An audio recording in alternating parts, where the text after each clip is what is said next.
Lakeland Currents, your public affairs program for North Central Minnesota. Closed captioning is made possible by Bemidji Regional Airport, serving the region with daily flights to Minneapolis-St. Paul International Airport. More information available at bemidjiairport.org. Hello again, everybody. I'm Ray Gildow, and welcome to Lakeland Currents. One of the huge crises, I would call it a crisis, facing Americans and also people in the world is suicide. Last year, 2022, roughly 50,000 people in America committed suicide. Almost four times the men do it than the women do it. And it's just a very, very huge challenge, something we never used to talk about. And now I think we're getting into an era where we can talk about it and do things to kind of prevent it. And I have a really unique person on the show today. Sarah Smith is the executive director of a foundation, and she's going to talk about it. And they're doing some things that I think are very, very unique. And I'm just learning about it as you are. So Sarah, welcome aboard. How do we want to kick this off? Well, I think we've already kind of started with all of the stats. I appreciate you. It's called... So we are with Smiles for Jake, and we were founded in 2018. And our organization started just like other organizations in the mental health and suicide prevention world, and that was due to the loss of a loved one. On February 21st of 2018, we lost our 16-year-old Jake to suicide. And this was in Pillager. This is in Brainerd. Oh, this was in Brainerd. So okay. Jake lived in Brainerd, and as friends of the family and as a community, we decided it was time to really start a movement and a conversation through the pain that everyone who knew Jake was going through. You know, Jake was a brother, he was a son, he was a boyfriend. He was that kid in the school who was smiling and on the soccer team. And the movement really started through pain of the loss and saying, we need to remove the stigma around mental health. We need to have a conversation around suicide. We need to do better for our community. We need people to know it is okay to not be okay. And from that, the hashtag We Are All Jake was born. While Smiles for Jake was started because of that painful loss, and we always will honor Jake's memory, We Are All Jake means so much more. It is about how you might be having a bad day. I might be having a day, might have these inner depression or anxiety or these sadness happen. And We Are All Jake is about how it's really a metaphor for all of us. Like, how do we talk about this? How do we have this conversation? And that's really where we were starting. Our mission is to spread hope throughout the community with listening ears and to really just pay attention and be there for one another. And throughout the last few years, we've really morphed and shifted into how that looks like. Like, what can we do to have these conversations? What can we do to remove the stigma around mental health and suicide? And so from there, we now have what we call our Smile Advocate program, which is our flagship, and it's education. So what we do is we bring this, we have three things that we say we like to do. We like to spread smiles by changing lives, and with education, and we do resource development, and we also have a response effort as well. But really in our education, so to us, we talk about SMILE as an acronym as well, meaning supporting, mentoring, inspiring life in everyone. Oh, okay. So in our organization, we're not mental health professionals, but we are human, and we are volunteers, and we have a passion. You said it as we were opening up. In 2022, nearly 50,000 Americans died by suicide. Mm-hmm. We can do better, right? And if you look at the statistics, the ages are getting younger and younger, between 6 and 17-year-olds. 6? Yes. Yeah, that's really sad. Right. And in our organization, we know we can't be everything to everyone.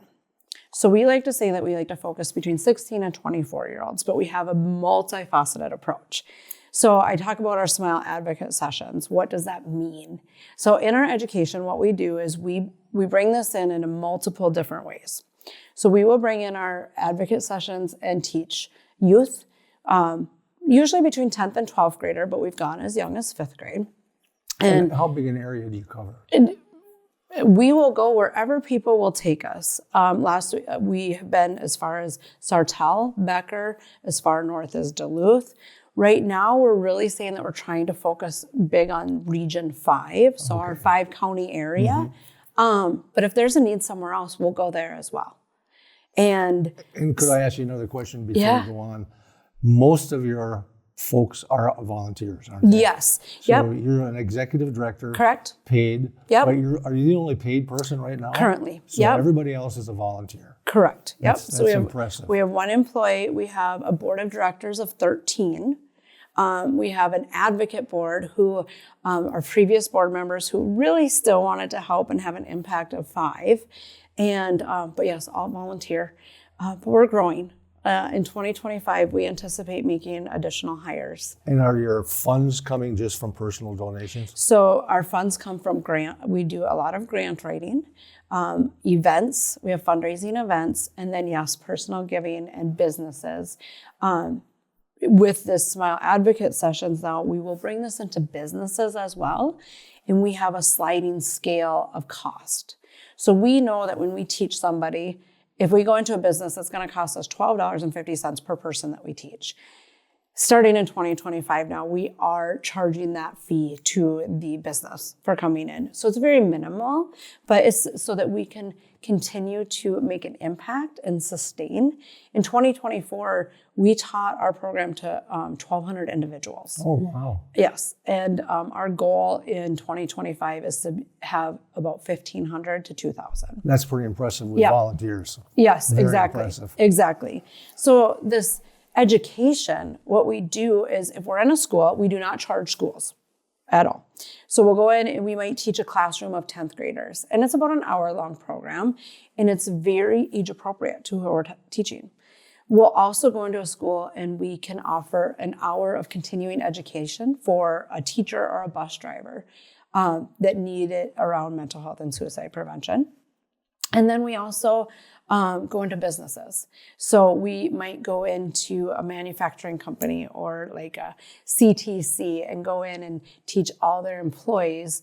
And again, we bring in stories and we really make it a meaningful impact. This is a serious topic. This is a life-changing topic. With that said, we make sure people are taking home tangible resources. We have this conversation, but we need to say, okay, now we've had the conversation.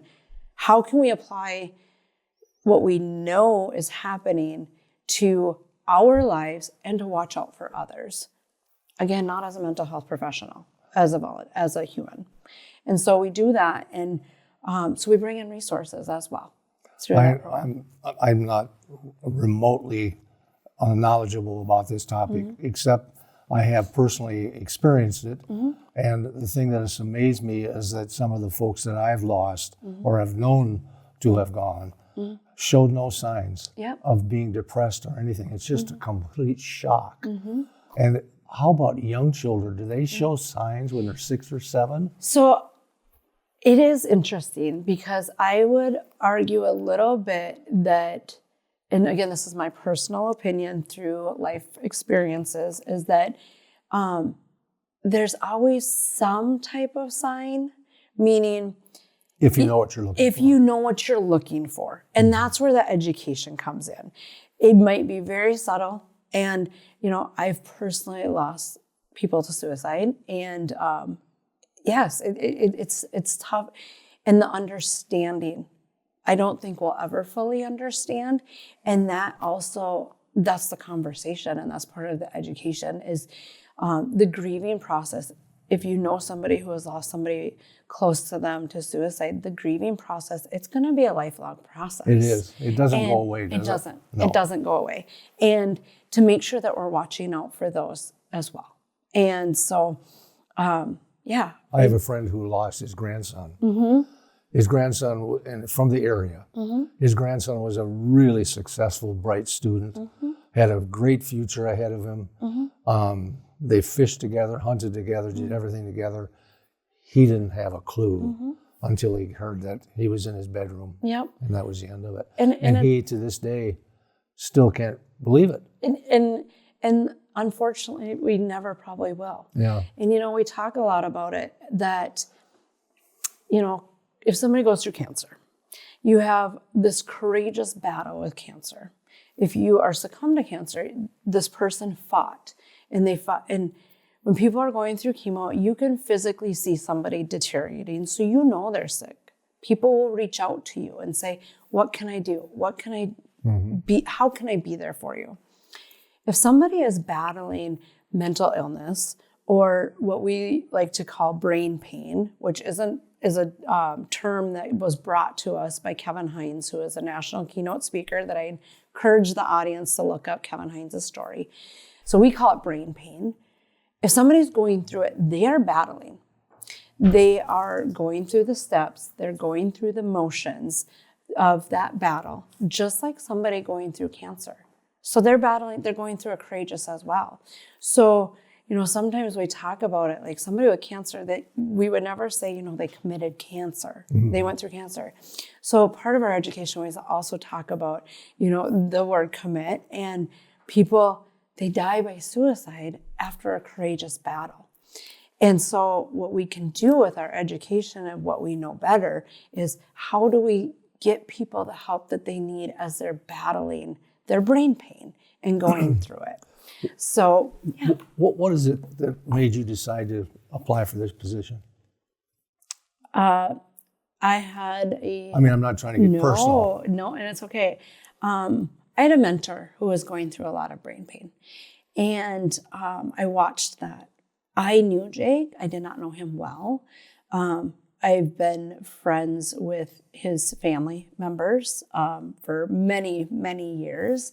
I watched what was happening within this organization, and I just felt this pull to help and what can we do better. And I've learned a lot in my tenure. I'm fairly new. I'm less than 2 years into it.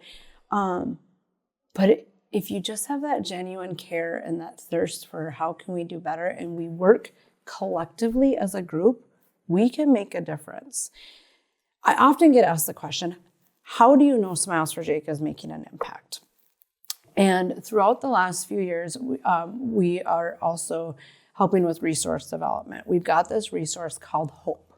Hope is a bot. You can find her at livingwithsmiles.com. And so she is another tool in the toolbox. But what she looks like is if you go on your phone and you go and you start a chat with her, it's a guided conversation where we like to say she holds your hand and guides you to the resources that you need. Really? Huh. So since launching this for our organization in February of 2024, we actually are partnered with another organization who brought it to us. But within our platform, I can tell you 150 people have contacted directly with 988. Wow. So 988, for those who don't know, is the mental health and crisis hotline. You can call 988 if you are feeling a mental health crisis, or you recognize somebody else's and you don't know how to have a conversation with them.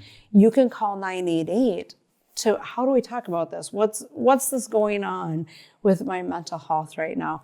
Where do I go? What do I do? And so we know through that resource alone, we have had over 1,000 people go through the chat experience. Wow. We've had over 4,000 people visit the website because we have mindfulness tools on there as well. And so we're connecting people with 988. I can't tell you, it's anonymous. I can't tell you what they're talking about, but that's an impact. That's a huge impact. Oh, I guess. That we work with other nonprofits throughout the state of Minnesota on that. I can tell you over 10,000 people have visited with Chat with Hope, and over 500 people have contacted 988. That's an impact. Wow. I can tell you that we've had this Smile Advocate, again, over 1,200 people in 1 year who are listening and willing to have that conversation around mental health. we live in a rural area where, we've already mentioned it, where even 10 years ago, this conversation wasn't being had. No. Smiles for Jake is really trying to lead the charge, and I believe that we are leading the charge on these conversations and bringing these resources on what do we do? Well, if all else fails and you're recognizing some signs, I'm going to say call 988. It's a little bit more complex than that, but 988 is always there. So your focus is really on prevention. Yep. And if you have a crisis, then you would refer that to people who are trained to deal with that. Correct. Yeah. Yep. We have local crisis lines. We've got, and we do have a response. We have funding in place as well. If there is a loss within an immediate family and there is some funds needed, people can reach out to us and we'll provide that as well. You gave a good example before we went on air of a family that lost someone, couldn't go back in the house. Correct. Talk about what you did there. So the family, they found their loved one in the home. And through that, again, it's hard to understand and how did this happen, but not just physically could they not bring themselves into their home for a while, mentally. You can't. I mean, we talked about the grieving process is much different. So what Smiles for Jake did is we provided 30 days for a place for that family to stay. Yep. And we have that, if there is, we have that in place. Wow. That people can reach out to us. Well, let's talk about your resource. Yes, so let's talk about those a little bit. So Smiles for Jake's. And Smiles you for have Jake, you can always find us. A nice little brochure that tells all of the things that you do. Yes, which we kind of covered already. Yeah. But how do we do it? Like, what do we provide? So you guys can see this sitting on here. This is what we like to call our smile box. And our smile boxes are used in multiple ways. You matter. Yep. We've got our teddy bear. We've got a journal. Be kind. Be kind. That is a flagship message of ours. We've got, this is a little keychain. This is what we call Cricket. Cricket is our mascot. And what is this? That's just a coffee cup holder. But so this is what we call our smile boxes. And we use this box in many different ways. In 2024, we actually had over 600 of them filled up.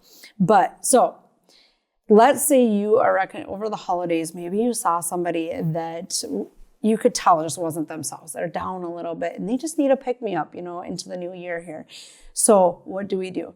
You can just shoot us an email. You can find it on our website. Shoot us an email, say, hey, I've got somebody who really could just use a pick-me-up. Provide us their address. If you would like to provide us their shirt size, we'll send them a t-shirt with it as well and a little handwritten note to let them know they matter. Let them know that somebody cares about them. This is a gratitude journal. We'll teach them how to do gratitude journaling. And we're going to send it to them in the mail. And there's no fee. Charge. No charge. We send it out. We'll send it out in the mail. And is there follow-up sometimes if they have questions? If they would like to have questions, we have the information on how they can reach us. But really, it's that little pick-me-up sometimes somebody needs.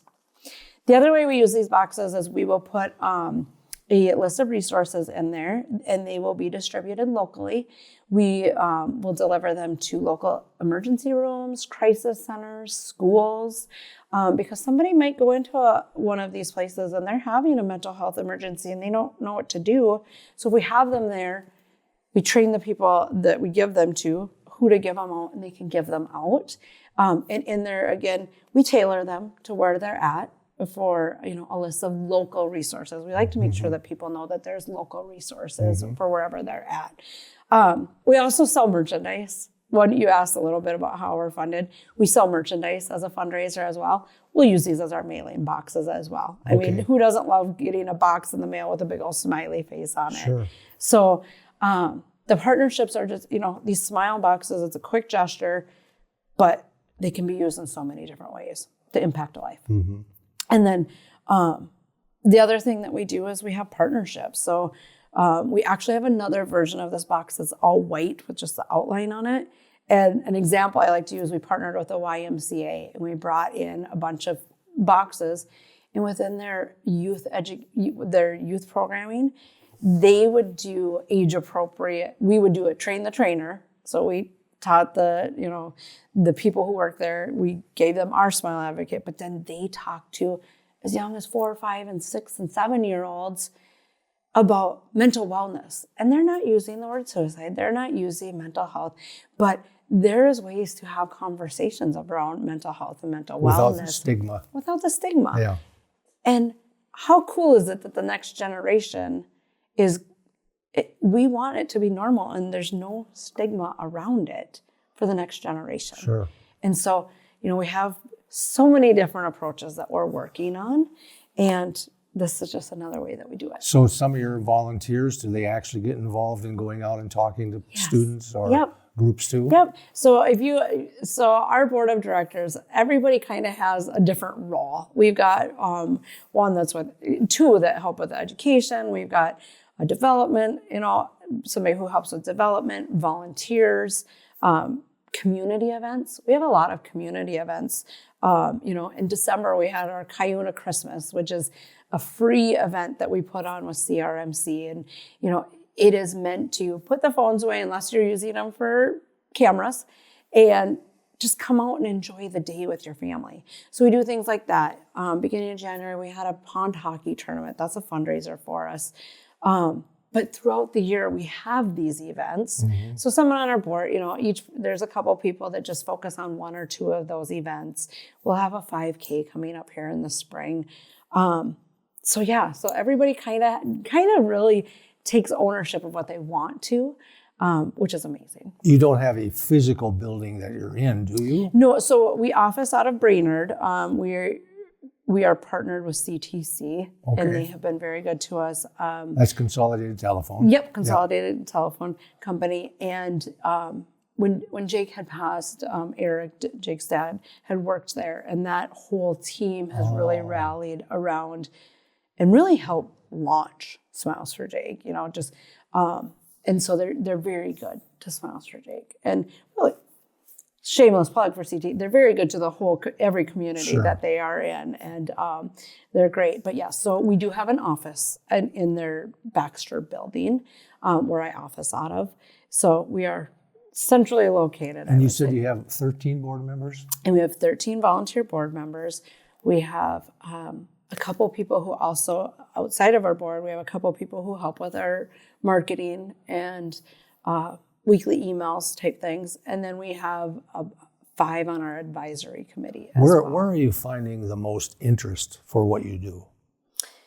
Are you talking like for people who are volunteering? Or just if they want to hear about you. If they want to hear about, we're really finding in the schools and in businesses. Okay. And that's really where we want to be focusing on, because I think that's how you can cast a wide net on a large amount of people.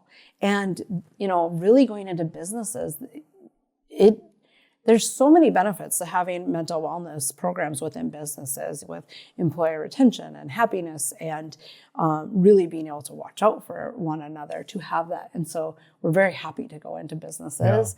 Yeah. I can imagine that's not always comfortable going into a business for the first time, and most people aren't talking about this. That would be a challenge to get through that barrier, wouldn't it? It's very interesting that you actually bring that up. We were in a 10th grade classroom in Sartell last fall, and we always ask the students if they have any questions. And that was one of the questions that one of the students asked is, how did you become comfortable talking about mental health and suicide? And I think that the more that we talk about it, and the more that we have the conversation, and the more that we know that it's okay to not be okay, the more comfortable we get. Is it easy? No. Is it easy talking about a loved one who has cancer? No. We are talking about people. Everyone matters. Everyone goes through a struggle in their life of some sort. We just need to be better humans and watch out for one another. I don't think we've had as much demand for this kind of training ever before the last 4 or 5 years. It just seems to be growing, doesn't it? I think there's more people who are depressed, stressed out. It just seems like it's just a changing world. So, and I would argue with you a little bit on that point. Are people more stressed and depressed than they were before? Or were we always burying it and it wasn't okay to talk about it? Good point. Yeah. And I don't know the answer, and I don't think we'll have the answer to that, but I think that I'm very proud of this community, this area where we live, that we are open to having these conversations now, that we're willing to talk about these conversations now. One thing, and I know we don't have much time left, but one thing we talk about is the scale, this brain pain scale. People might be at a 0, 1, 2, which is very healthy and happy all the time. But we're all going to get into that middle ground where we might have some depression and some sadness. What we also talk about is how do you look for those that are at the 8, 9, and 10, which is where suicide comes in too. So we have those conversations on what to do with that. Well, we're running out of time. We are. So it's Smiles for Jake. Smiles for Jake. This is Sarah Smith, who is the executive director. And if you want information about what they do, you can contact them through their website, which is smilesforjake.org. And then you could look at getting one of these boxes. You can get a box. Or you could also look at contributing some money. Absolutely. We are a 501c3 and it's Pierce Farm, and we will humbly accept donations as well. Well, it's, I think, a wonderful program you're doing, and best of luck with it. I appreciate you having us. You bet. You've been watching Lakeland Currents. I'm Ray Gildow. So long until next time.